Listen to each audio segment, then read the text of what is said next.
Namo Buddhaya. Good evening. Welcome to the Buddha Dhamma TV. I'm Dr. Chin. Today we begin our program with the chantings of Maha Mangala Sutta, the discourse on blessings in Pali language. This is recited by Venerable D. Upalavana. Namo tassa bhagavato arahato samma sambuddhassa. Namo tassa bhagavato arahato samma sambuddhassa. Namo tassa bhagavato arahato samma sambuddhassa. Evaṁ me sutaṁ ekaṁ samayaṁ bhagavā Savattiyaṁ viharati jetavane anātha pindikassa ārāme atako anyatara devata abhikkhantaya rattiya abhikkantavannā kevala kappam jetavanaṁ obhasetva yena bhagavā tenupasankami upasankamitva bhagavantaṁ abhivādetva ekamantaṁ atthāsi ekamantaṁ titakosa devata bhagavantaṁ gāthāya ajjabhāsi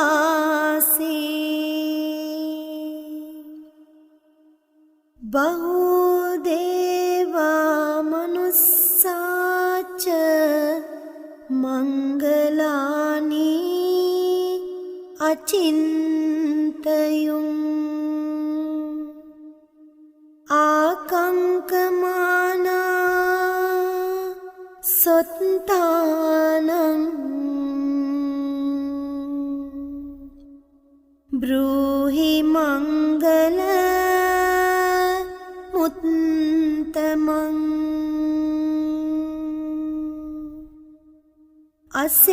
asevanaca balanam panditananca sevana pujaca puja niyanam etaṁ mangala muttamaṁ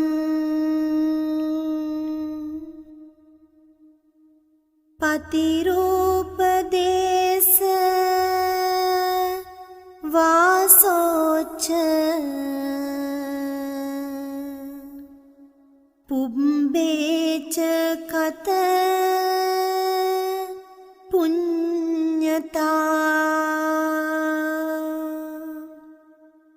atta samma panideca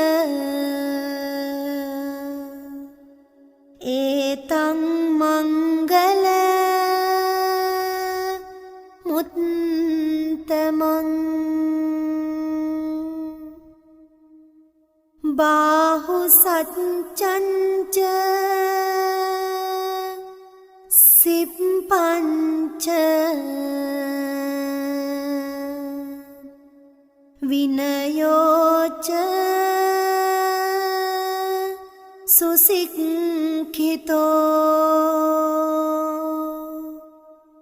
subhasita cha ya vacha etang mangala muttamang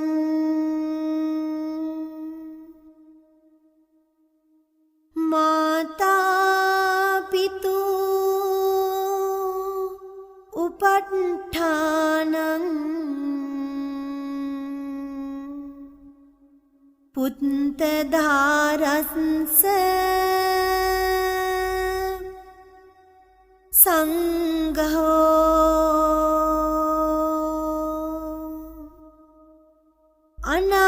anakulacha kammanta etang mangala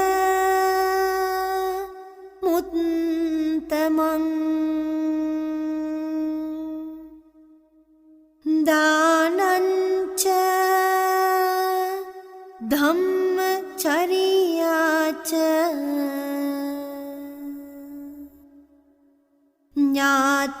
ඥාතකානංච සංඝෝ අනවජ්ජානි කම්මානි ඒතං මංගල මුත්තමං ආරති විරති පාපා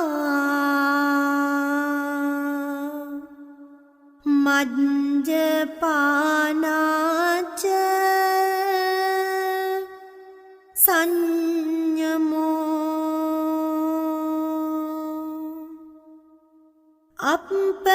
අප්පමාදෝච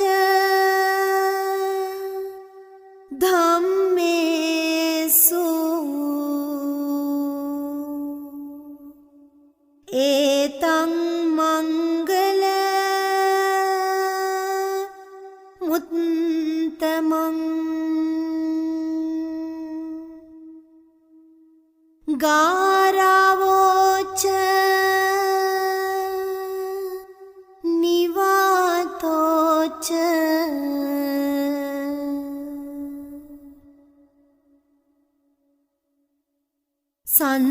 සන්තුට්ඨීච කතඤ්ඤුතා කාලේන ධම්ම සවනං ඒතං මංගල මුත්තමං khantī ca sova chassata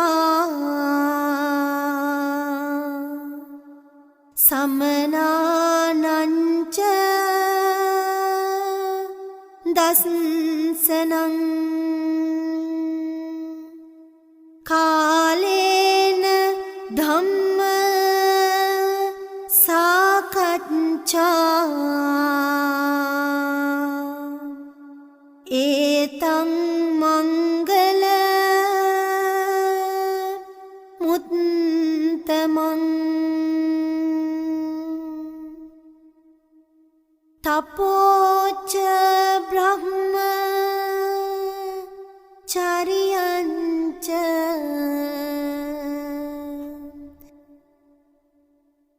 අරිය සත්‍යාන දස්සනං නිබ්බාන සච්චී කිරියාච ඒතං මංගල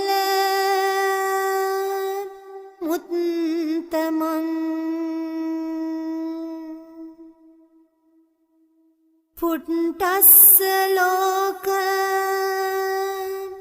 ධම්මේහි චිත්තං යස්සන කම්පති අසෝකං විරජං khemang etang mangala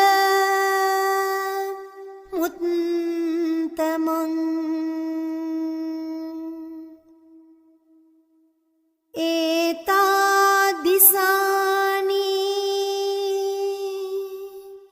khatwana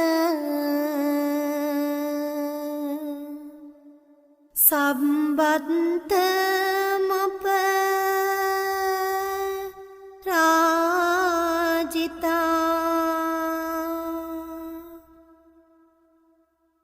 සම්බත්ත සොත්තිං ගච්ඡන්ති තං තේසං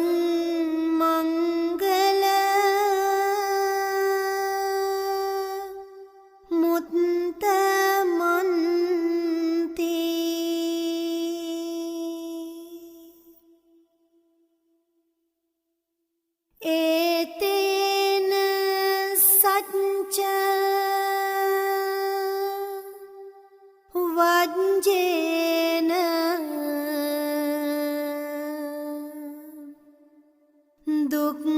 දුක්ඛාවූප සමින්තුතේ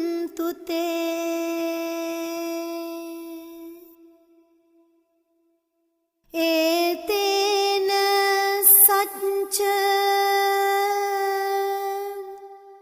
වජ්ජේන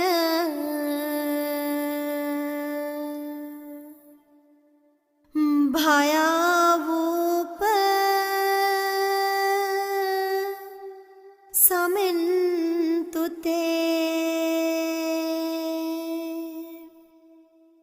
ඒතේන සච්ච වජ්ජේන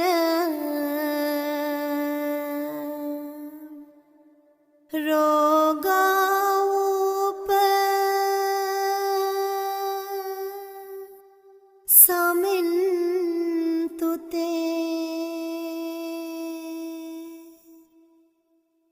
Very beautiful chanting indeed, isn't it?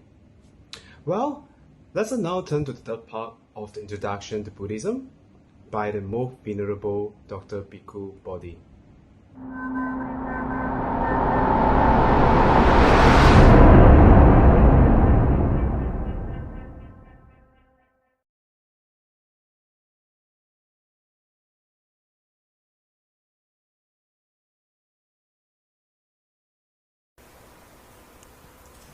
And the topic of the class today will be on karma and rebirth. And so in the last class, we spoke about the Four Noble Truths. And to really understand the Four Noble Truths in sort of depth and to understand them with in their full implications, it's important to view them against what we might call the broader picture against which the Buddha's teaching unfolds. And that broader picture involves an understanding of what we call rebirth and of the particular dynamics or the laws that underlie the process of rebirth.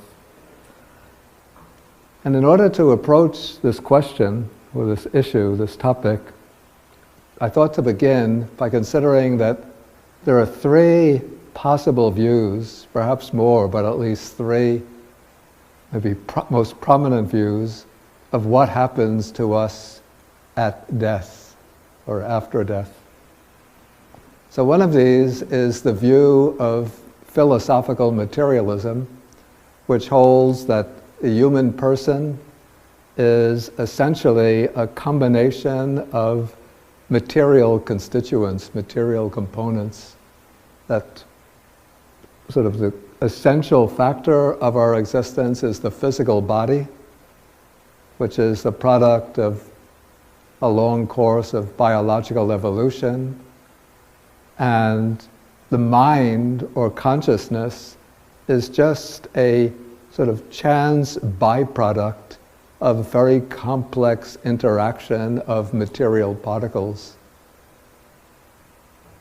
And so when the physical body comes into being, perhaps at conception, perhaps during the process of fetal development, perhaps at birth, consciousness or mind arises.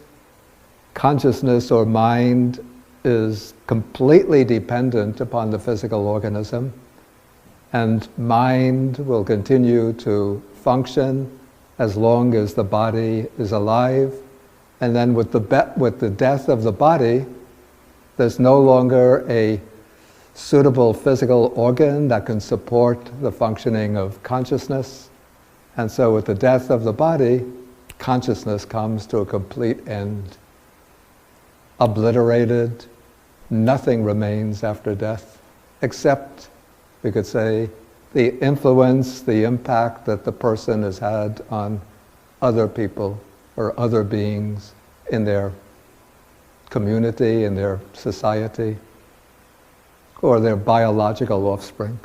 But as far as individual consciousness goes, it comes into being with the physical birth, and it completely is annihilated with the death of the body. This is the dominant view, we could say, in those branches of science that rely on completely naturalistic premises. And of course, the big problem for this point of view is how do we explain the arising of something that has the capacity for what I would call inward examination, inward self-examination, something that has the capacity for awareness of the world around it, something that's of a completely different type from physical phenomena, from chemicals and molecules and cells. Okay, and so even though scientists or those, let us say that this is a philosophical position based on science, it's not something that is a position that is completely determined and verified by science. It's really just a kind of philosophical interpretation of the discoveries of science. So we find that if the brain is affected in some way, that will affect the functioning of the mind, the functioning of consciousness. And so from this, one jumps to the assumption that consciousness is just a byproduct of brain or neurological function. But how does one explain something with the capacity for awareness on the basis of just a conglomeration of material particles? Perhaps it's possible, but the conclusion doesn't follow inevitably that through an assemblage of material particles, something utterly different like consciousness can arise. Okay, the other position, actually the materialistic position, is the one that should be called the one life theory. But what I mean here by one life theory should better be called one afterlife theory. So this would be sort of the position that we find maybe is characteristic of mainstream Christianity. So we live one life on earth, and our deeds and our faith in this life will determine our destiny forever in the afterlife. So if we have belief in a particular conception of God, if we have faith in a particular person as the proclaimed messenger, incarnation, prophet of that God, if we have faith in a particular set of scriptures and if we follow the ethical injunctions of the teachers in that tradition, then at death we will go and spend eternity in heaven. And if we don't have faith, if we disparage and turn our backs on that God and denigrate his representatives and deny the truth of these scriptures and don't fulfill the ethical commandments of that religion, then we spend eternity in the dark place in hell. Of course, there's an intermediate position, which is that in the Roman Catholic religion of purgatory. But still, purgatory and what follows from purgatory is considered an extension of the single life that takes place after the death of our physical death here. Okay, the third position is that of multiple lives. That we don't, when we come into this life at birth, we're not coming out of nothing, but we come from a being in a previous life, a being that was in some sense the progenitor of ourself. And through our actions, through our deeds that we perform in this life, our consciousness is going to continue into a new existence in which we reap the consequences of our deeds in this life. And when that life comes to an end, it will be followed by still another life after that. And so life will succeed life without interruption. So that is the theory or the view of what is called rebirth, or sometimes called reincarnation. And this is the view which is actually characteristic of the main religions of India: Hinduism, Buddhism, and the less well-known religion, Jainism. The belief in reincarnation was also held by numbers of other religions around the world, religions and philosophies. The Greek philosopher Pythagoras, the one who's famous for the Pythagorean theorem in geometry, was a proponent of reincarnation. And through the influence of Pythagoras, the great Greek philosopher Plato was an advocate of reincarnation. And so Plato influenced many of the Greek philosophers that followed him. And so the idea of reincarnation was actually quite a prominent theme in Greek philosophy. And there was even an early branch of Christianity prominent in northern Africa that adopted the idea of reincarnation in some form. But eventually that mode of thought was denounced by the official councils and then eliminated from Christianity. Okay, so of these three positions, the position that Buddhism adopts is that of multiple lives. But there's a difference between the significant difference between the Buddhist teaching of what we call rebirth and the teaching of reincarnation that's prominent in Hinduism. The difference is that the Hindu philosophy, the fundamental idea of the Hindu philosophy is that we possess a single, permanent, everlasting, unchanging self or soul. That is called the Atman. And according to the Hindu philosophies, the self is permanent and unchanging, remains ever the same, but it migrates from body to body, retaining its identity. So the self is compared in the Hindu scripture called the Bhagavad Gita. The self is compared to a person who might put on one suit of clothes in the morning, then in the middle of the day changes to another suit of clothes, then in the evening changes to another suit of clothes, but the person remains the same, but the suits of clothing change. So that is the Hindu idea.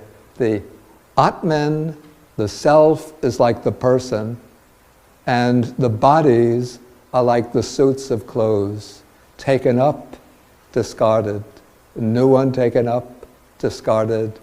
But the Atman, that core of the self, is always present, always the same. Okay, the Buddhist theory of, or doctrine of rebirth does not involve the belief in a permanent, unchanging self. As we're going to see next week, the Buddha teaches, in fact, that there is no single permanent entity that we can call the self. But what we call the person is always in process, always changing. And so the mind or consciousness is a process that's always changing, so that moments of consciousness, one moment of consciousness arises, passes away, followed by another moment of consciousness which arises, performs its function, passes away. And so the mind is this sequence, this succession of occasions of consciousness. So it's an ever-changing process, never remaining, without any kind of substantial entity that remains the same. But what Buddhism teaches is that at death, the process of consciousness doesn't come to an end, but rather the process of consciousness, when the process of consciousness arises on the basis of a physical body, and when this physical body can no longer biologically support the process of consciousness, then the body passes away. The body undergoes death, but consciousness does not come to an end. Rather, the consciousness will then, the stream of consciousness, the process of consciousness, will then move on and take up another physical organism. It will arise on the basis of a new physical organism. And that is what is called rebirth. It's the arising of the stream of consciousness based on a new physical organism. And so, for this reason, in Buddhism, we try to avoid the word reincarnation. So often it's used in common discourse, but when we come to the more technical level of discussion, then we avoid the word reincarnation, because that suggests that there is a self or soul that remains the same and takes on different incarnations, different embodiments. Instead, technically, in Buddhism, the word that we use is puna bhava. The word puna means again, and bhava means existence or becoming. So puna bhava is literally again becoming again and again, or taking on existence again and again. And I should say that for Buddhism, we don't regard this idea of rebirth as a kind of theme that we should weave romantic fantasies around. Like trying to come up with to ponder the question, what was I in my previous existence? Oh, I must have been a prince in ancient India, or a pharaoh in ancient Egypt or a princess in Constantinople. Probably most of us in our past lives were just quite ordinary people working very lives of drudgery and hardship, marrying, getting children, having marital quarrels, having conflicts with our children. So there's nothing to romanticize the idea of rebirth. Okay, so what are some grounds, especially for us in the West, especially for people who have had a modern scientific education, the idea of rebirth sometimes seems rather strange, bizarre, outlandish. So what are some of the basis on which I would put let me speak from the personal standpoint, what are the basis on which I would place my belief in rebirth? And there are some people who claim to have rebirth memories.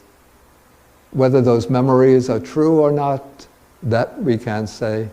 And I would say, if you do have memories of previous lives, don't necessarily believe that they're true.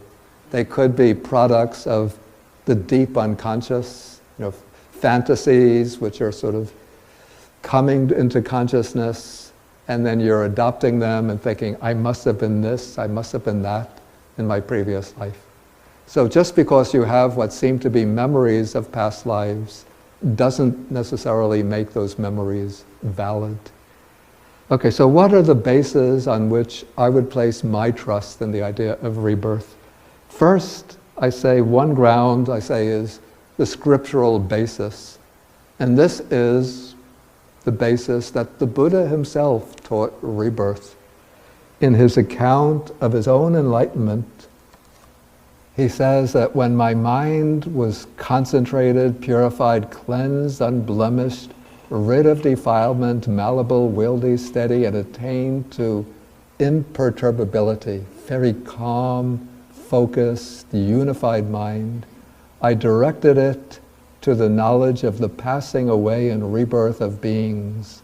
With the divine eye, I saw beings passing away and being reborn, inferior and superior, beautiful and ugly, fortunate and unfortunate, and I understood how beings fare on in accordance with their karma. And then it goes on in more detail. And in many places in the Buddhist texts, we find the Buddha speaking about rebirth as something that he was able to witness for himself. And not only for himself, but also many of his foremost, most eminent disciples also were able to develop the recollection of their own past lives and also the ability to see the passing away and rebirth of others. And what keeps the knowledge of our own past lives away from us? What is sort of the big barrier separating them, these traces, memory traces of our past lives from our conscious awareness, is the fact that at death, it must be something of a traumatic experience which just obliterates the memory traces of the previous life. And then because our minds are ordinarily completely absorbed in present activities, and so we're not able to break through that barrier that separates the memories of past lives from conscious awareness. But by developing a very powerful, concentrated mind in meditation, then it's possible to send the mind back and to recollect in detail first the events of this life, even back to childhood, to infancy, even, as said, to the time of the womb, to the time when we were embryos in the womb, and then to drive the consciousness back until it breaks through the barrier separating the moment of conception in this life from our passing away in the previous life. And then the memory will come back into awareness. And it's said that as one develops more and more skill in this, one can recollect an increasing number of past lives, until one could even recollect hundreds, thousands of past lives.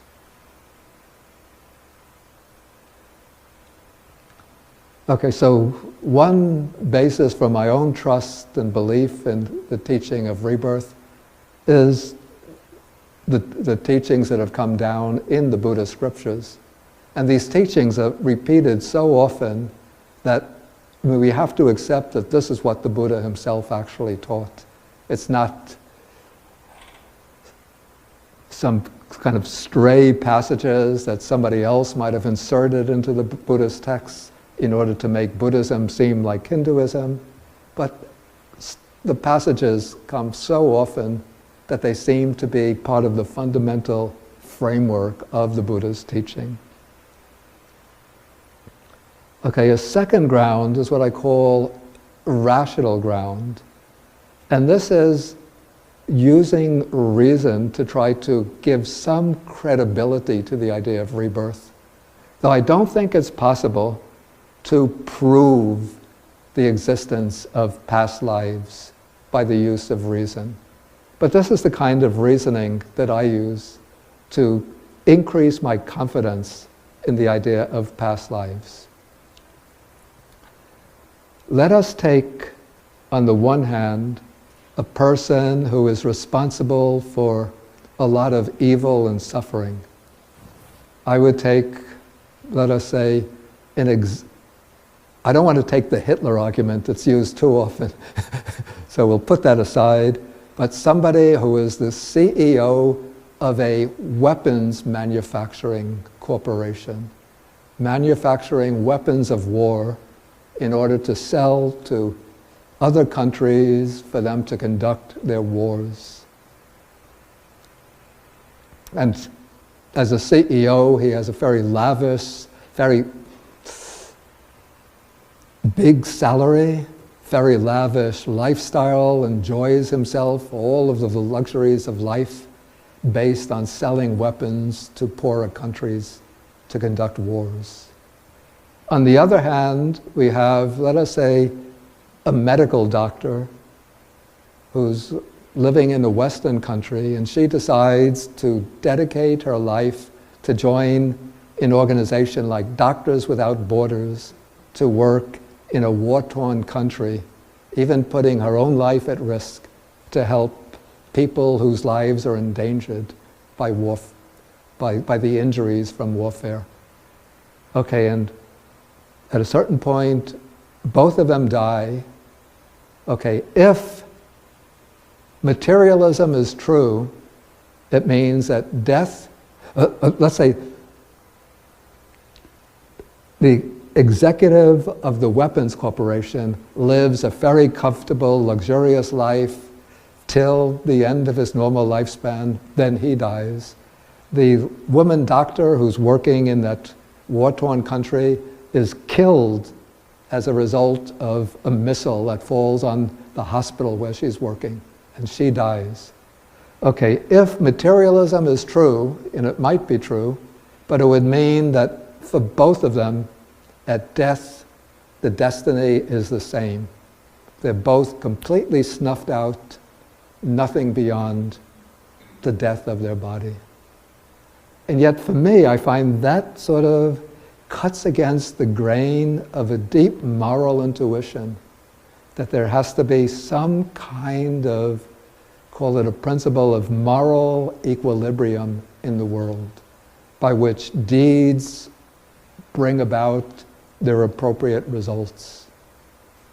And for me, the most satisfying way to establish that moral equilibrium would not be an eternity of hell for one, an eternity of heaven for the other, but rather a renewal of existence, whereby consciousness will move in to a new embodied form and begin the life process again under conditions that would be appropriate, that would bring about the appropriate retribution for their respective ways of life. Does that make sense? Okay, then the third ground on which I have trust in the teaching of rebirth is what I call the empirical. And this is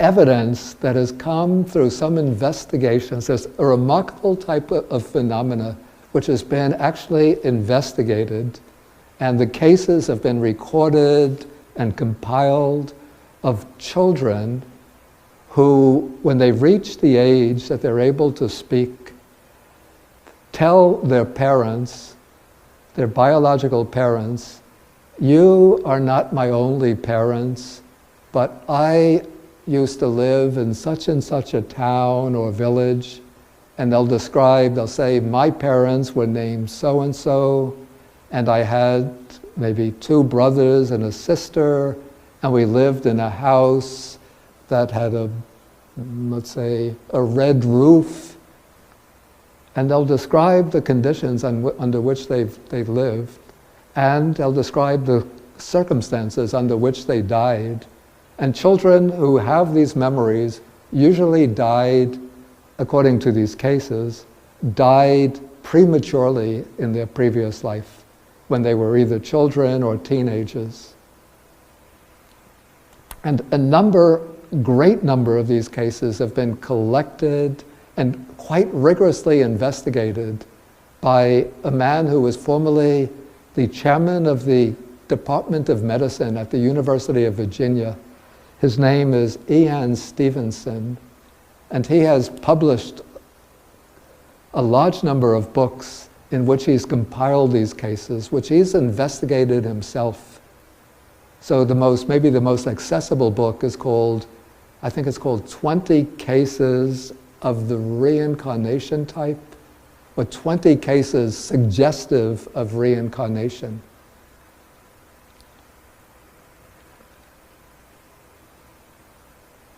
And then there are some other scientists who have been continuing the work of Ian Stevenson. I think the one who's been conducting most of this work, his name is Jim Tucker. I think he's also at the University of Virginia.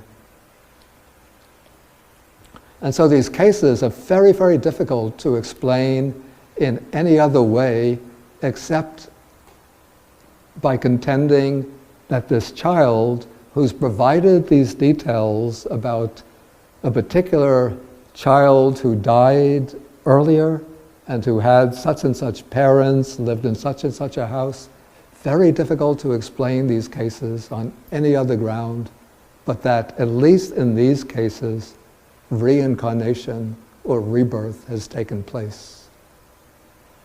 Continuity of existences, this process by which one life follows another life, and that is followed by another life and still another life. This is what we call in Buddhism samsara. I know the word samsara has now been almost absorbed into English. And I remember some years ago, there was even a perfume named samsara.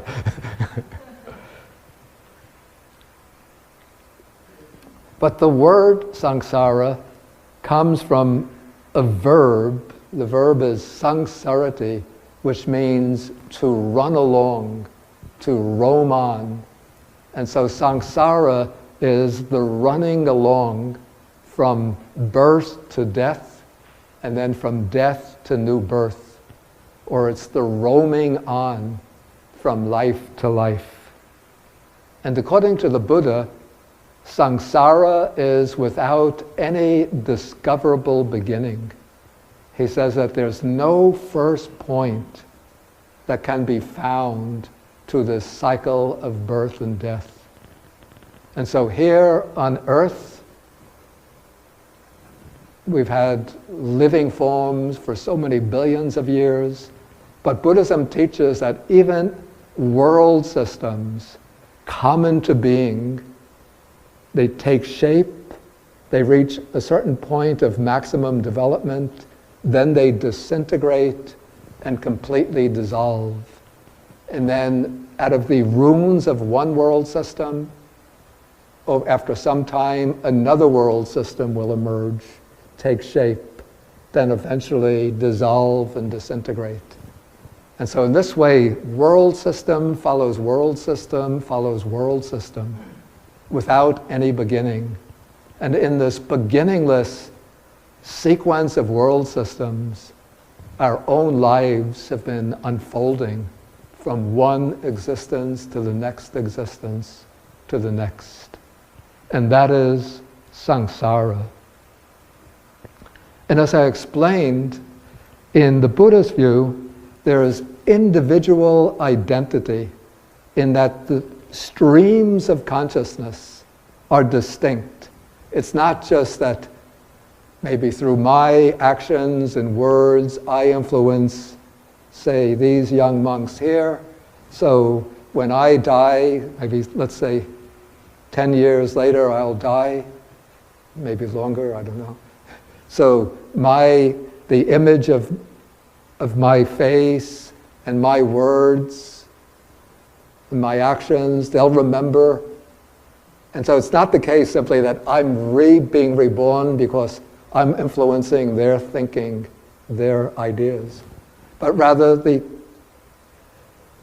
streams of consciousness are individual and continue on from life to life. But these streams of consciousness, as I said, are always changing, arising and passing away from moment to moment. And so this is compared to, maybe a good example to illustrate this would be a candle. So we have a candle, we have the wax base of the candle, we have what's that called, the string? The wick, thank you. And then the flame of the candle. Okay, so the flame is burning on the basis of the same base, the same candle. But the flame is always consuming new particles of the wick, new particles of oxygen. It's giving off carbon dioxide. And the flame is a process, always changing. And yet we call it the same flame because it's arising on the basis of the same wax. But even that wax of the candle, the base of the candle, is always dissolving and evaporating. Okay, when we get to the very bottom of the base of the candle, then we take another candle and we put the wick into the flame of the one that's about to be extinguished. And we catch the flame onto the second candle, we blow out the first candle, and so now the flame has passed over to the second candle. So we could say that the flame is in continuity with the flame of the first candle. And the flame, again, it's even on the second candle, it's always changing, burning up new particles of wax, new molecules of oxygen, giving off, burning a new part of the thread of the wick. So it's a process which is always changing, and yet it appears to be the same flame because we're looking at it from a distance. But when we understand it scientifically, we see the flame is always changing. So that is like consciousness arises based on one physical body, and it's always consuming, arising through different sense organs, consuming different sense data, different objects, different ideas. And yet it seems to be the same consciousness because it's arising based on the same body. And then when this body passes away, then the consciousness passes over and grasps onto another physical body which has just come into being through the fertilization, say, of an egg. And that will start the new existence. Okay, and so according to the Buddha's teaching, underneath this rebirth process, there is a particular causal structure. And that causal structure is what I've indicated here, that we have like 3 stages or 3 aspects. The defilements are certain like qualities of mind, unwholesome qualities of mind. Particularly, we speak of craving and ignorance, or greed, hatred, and delusion as being the defilements. And out of those defilements, we engage in various activities. Those activities create karma, which I'm going to come to in a moment. And this karma, together with the defilements, let's say the defilements, the ignorance and craving, are the fundamental causes for rebirth, and it is the karma that determines the particular form in which rebirth takes place. Okay, so with that, we come to the next topic, which is sort of the twin topic that goes along with rebirth, and that is the topic of karma. Again, karma, it's a word which has been absorbed into everyday English usage, but often with distortions and misunderstandings in its meaning. So the Buddha gives a very precise and a psychological, ethical definition of this word karma. The Buddha says that it is volition that I call karma. The word volition is a word not used very often nowadays. Let us say intention. So it's the intentional activity of the mind that creates karma. And so when we act, our actions originate initially from intentions, from purposes, from motivations. And so we first form an intention, and then from that intention we can act physically. If I'm angry at somebody, I want to harm them physically, I might go up to them and punch them. Before I punch them, there comes the intention, I want to harm that person. I'm going to punch them. So it's that intention of punching that motivates the physical act of punching the person. If I don't like somebody and I want to cut them down with some kind of cutting speech, first comes the intention to hurt somebody's feelings, and then that intention will express itself in that cutting, denigrating speech. If I want to cheer somebody up by speaking some kind words to them, then there will come the intention of consoling somebody, encouraging them, and that will motivate the encouraging speech. If I want to help somebody in trouble by giving them, if they're hungry, giving them a meal, there comes the intention of giving, and that manifests in the act of giving. So the decisive factor in action is the intention, the volition, the motivation. And it's the motivation that can express itself in bodily action, in speech, or even simply in thoughts. So those are the 3 doors of action: body, speech, and mind. But what lies behind all action what lies behind all of the actions manifesting through the 3 doors is the intention, the volition.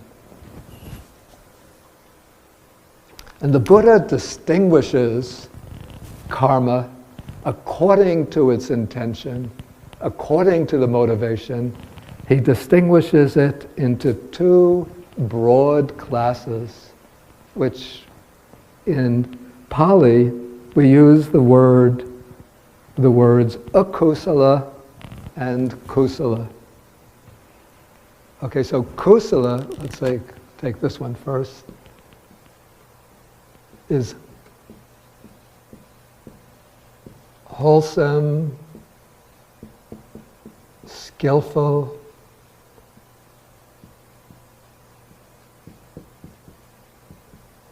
or beneficial action. And then akusala is just the opposite, unwholesome, unskillful, or harmful action. Action that's harmful to oneself, harmful to others. And so that is the basic moral distinction or ethical distinction that we draw between different types of karma. And the distinction in the types of karma are based on the intentions or the motivations out of which those actions flow. And so what determines karma as good or bad, wholesome or unwholesome? What determines the quality of the intention are what are called the roots of karma. So the Buddha speaks quite specifically. He says that actions originate from certain forces of the mind. In those forces, he calls roots. Just as a plant grows up from its own root, so if we have the roots of a rose bush, out of that the rose bush will grow and we get rose flowers.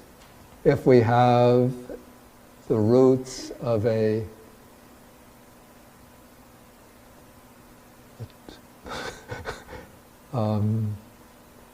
daffodil, then out of the daffodil roots, the daffodil plant will grow, and then you get the daffodil flowers. So different kinds of actions originate from different roots, and the Buddha distinguishes the unwholesome roots from the wholesome roots.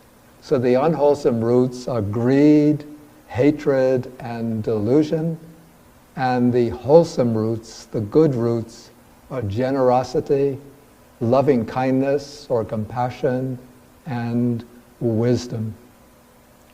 And then from these roots, we get the main types of karma.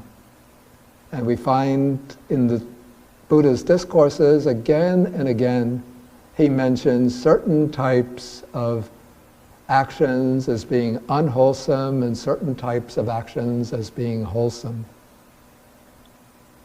Okay, so what are the main types of unwholesome action? We have, in order to make it easy to remember, the Buddha uses a simple scheme of 10 types of actions on each side. So the destruction of life, taking what is not given, that's stealing, sexual misconduct. So those are 3 that are manifest through the body. Then we have 4 through speech, false speech or lying, divisive speech, speech that divides people who are in harmony, harsh speech and idle chatter, and then 3 that remain internal, dwelling in the mind, longing or greed for the possessions of others, ill will, and wrong view. And then the wholesome are exactly the 10 opposite. Abstaining from the destruction of life, stealing, sexual misconduct, false speech, and so forth. And then having non-greed or generosity, benevolence or goodwill, and right view or wisdom. So those are 10 kinds of wholesome, beneficial karma. Okay, now karma and the rebirth process are both very intricately linked together, so that we could say that karma is the dynamics that underlie the working of the rebirth process. And according to the Buddha's teaching, there are 5 realms into which rebirth can take place. Rebirth doesn't inevitably occur back into the human realm, but the Buddha speaks about 5 realms into which rebirth can occur. So starting from the bottom, the lowest, most unpleasant realm is called the hell realms. And the texts describe great number of hell realms with different grades of severity. But the hell realms in general, those are realms of intense pain and suffering. Those are the realms in which the heaviest type of unwholesome karma bring rebirth. Okay, the next realm is the animal realm. So rebirth can take place into the animal realm, and animals, when passing away, will be reborn in other realms, perhaps back into the animal realm, or they can be reborn elsewhere. Then the next realm, which is in somewhat closer association with the human realm, this is, I would render this, the realm of afflicted spirits. Sometimes this is translated as the realm of the hungry ghosts. And these are depicted as beings with very strong desires, particularly hunger and thirst, which they can never satisfy. Whenever they find food, the food turns to filth and they can't eat it. Whenever they find water, they try to drink it, but the water turns to disgusting snot and phlegm and urine. Okay, so those are 3 realms of suffering, or 3 realms of misery. And then we have 2 realms, which are the realms of greater happiness. One is the human realm in which we're living. And then above the human realm, there are actually a number of superior realms called the heavenly realms. The realms that are inhabited by beings, we call them devas, or divine type beings. But what's important to bear in mind, that according to the Buddha's teaching, that existence in all of these realms is impermanent. So even if a person commits the most atrocious type of evil deeds, killing and destroying the lives of hundreds of people, that person will create maybe very heavy, unwholesome karma that will lead to a rebirth in hell. But after that person spends the time in hell experiencing the results of that karma, they'll pass away and take rebirth elsewhere. And so there's no eternal hell in Buddhism, and by the same token, no eternal heaven in Buddhism. Somebody does extremely good deeds, being very generous, kind, helpful to others. That creates wholesome karma that will lead to rebirth in the heavens, one of the heavens. But after that person spends a long period of time enjoying the fruits of their beautiful deeds, then they'll pass away from the heavenly realm and take rebirth elsewhere. So existence in all of these realms is impermanent and unstable. And what determines rebirth into these realms, as I said, is our karma. So the unwholesome karma, any of the 10 types of unwholesome karma, or their variants, those are the causes leading to rebirth in the lower realms, the realms of suffering. The wholesome karma, karma originating from generosity, kindness, and wisdom, that is what leads to rebirth in the happy realms, the fortunate realms.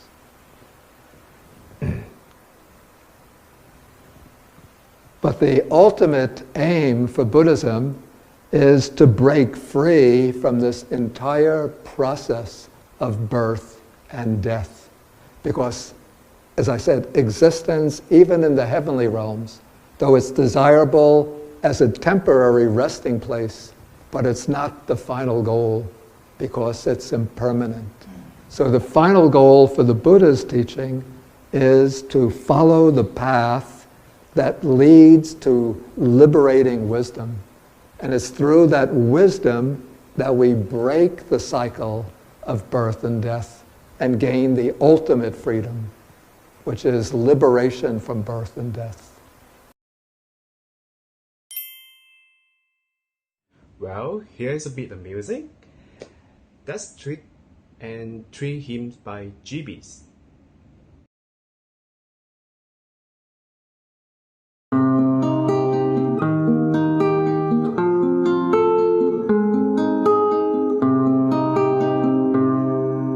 Gently teach the little children how to walk the Buddha's way. Show with kindness and affection what to do and what to say. Even as a tiny twig, if twisted, grows into a twisted tree. So do man and woman follow patterns learned from infancy. Let us then make sure that always example right we clearly show. So that our youth may never down the path of evil go. Teach the young the path to follow. Show them in their days of youth. And when old they'll never waver from Lord Buddha's path of truth.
Our final part is about the spiritual journey.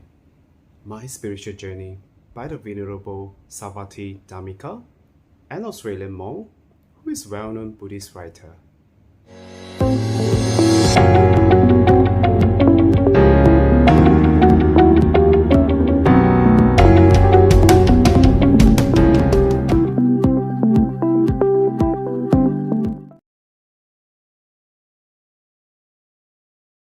I started to call myself a Buddhist, and I considered myself a Buddhist, and I tried to read everything I could on the subject. So I remember going to a shop once, and they had the collected works of Dr. D.T. Suzuki, a famous Japanese Zen teacher who was very popular in the West in the 1930s, 40s and 50s. And I thought, oh, really, this sounds really great. And I'll have to confess, I read this book 3 times. I couldn't make any sense out of it. It didn't inspire me at all. And many years later, I read a book by another person who was very critical of Zen Buddhism, and he said, I really admire Dr. Suzuki. He wrote 1,000,000 words of nothing, and that was pretty much my experience too. Anyway, I read other things, but it became confusing when I came to Mahayana Buddhism because it seemed to be so different. So I think I had a problem that a lot of people had in those times, and even today. It's a bit of a muddle as to which type of Buddhism, and some of them seem to be quite different. So I sort of struggled with this, but I didn't give up. Another problem was that by that time I wasn't necessarily a particularly happy child. I had the problems of puberty, which all children have. I wasn't particularly good at school. There were problems in home life too. My parents' marriage wasn't a particularly happy one. And I started to become somewhat of a lonely kid. And what else?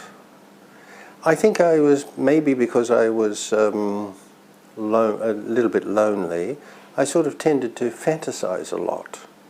And then I sort of went back to 7 years in Tibet. And I thought, isn't that amazing? This child of 16 or 17, and he's a god king. He's about the same age as I am. Wow, isn't that fantastic? And I really sort of developed a tendency of sort of fantasizing or trying to imagine what that would be like. So I started to, and this didn't really help my schoolwork because schoolwork demands, sticking to the subject. I became a bit of a dreamer. Anyway, that changed after I started learning Buddhism well and taking very seriously the idea of meditation. Now, I certainly didn't meditate because there was nobody to teach me. But I did start looking at my mind and seeing that some of my thought patterns weren't really helping me get through life and be a happy and sort of well-balanced child. So that was it. And other things is I had then, as I have now, a great interest in history. Nowadays my interest in history has shifted very much to ancient Indian history and Buddhist history, but in those times it was fairly general. I had an interest in religion, although I mainly focused on Buddhism. I read about other religions too. I had, like kids of my generation, when I was 17 or 18, I was interested in the Beatles and all that sort of thing. And so that's pretty much my life before I became a monk.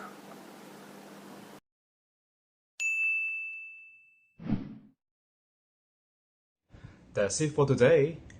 I hope that you enjoyed this and learned something from the program. Be well, thank you, and see you tomorrow at the same time.